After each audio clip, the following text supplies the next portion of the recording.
Most people simply live their lives and carry out whatever feeling, mood, or impetus may be impacting them at the moment. They become that movement, whether it is happiness and joy, hunger, anger, ennui, fatigue, or some concentrated state of mind, etc. Their awareness, their conscious existence, is totally wrapped up in those movements of energy in their being. Few are those who feel a degree of separation, such that they can actually observe these changes of moods with conscious awareness and recognize the causal links, the situational causes, and their reactions. The spiritual aspirant, as he advances in the yogic process, begins to achieve this observational separateness, and as he does so, he begins to develop the ability to recognize patterns, antecedents to specific responses and reactions, and thereby to both anticipate and respond more definitively and consciously to whatever energetic mood comes upon him.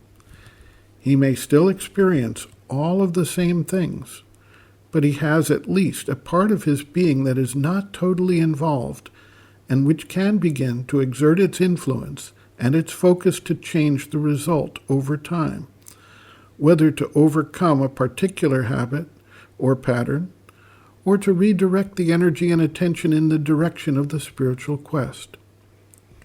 Of particular value is the tuning of the consciousness to the spiritual force and opening up the being to its action and influence. This is the power that can offset all the small negative actions that take place as part of the normal human life. The mother writes, quote, "But one must first be clear and sincere enough to see the conflict within oneself. Usually one doesn't pay any attention to these things. One goes from one extreme to the other. You see, you can say, to put it in very simple words, one day I am good, the next day I am bad. And this seems quite natural. Or even, sometimes for 1 hour you are good, and the next hour you are wicked.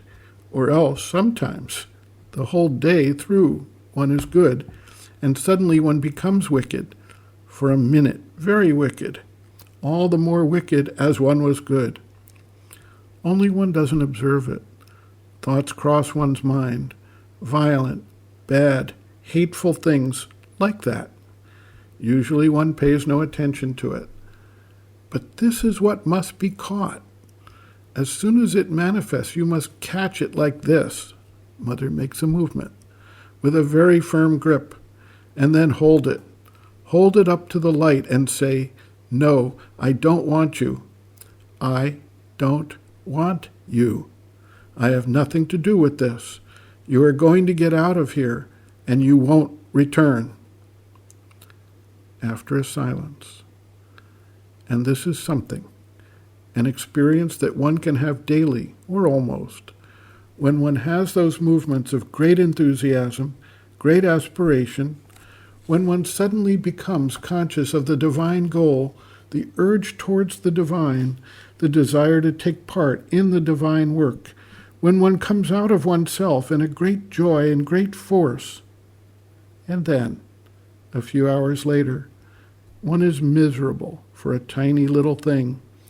One indulges in so petty, so narrow, so commonplace a self-interestedness, has such a dull desire, and all the rest has evaporated as if it did not exist. One is quite accustomed to contradictions. One doesn't pay attention to this, and that is why all these things live comfortably together as neighbors. One must first discover them and prevent them from intermingling in one's consciousness. Decide between them. Separate the shadow from the light. Later, one can get rid of the shadow." End quote. Reference, Sri Aurobindo and the Mother, Looking from Within, Chapter 4, Ordeals and Difficulties, pages 85 to 86.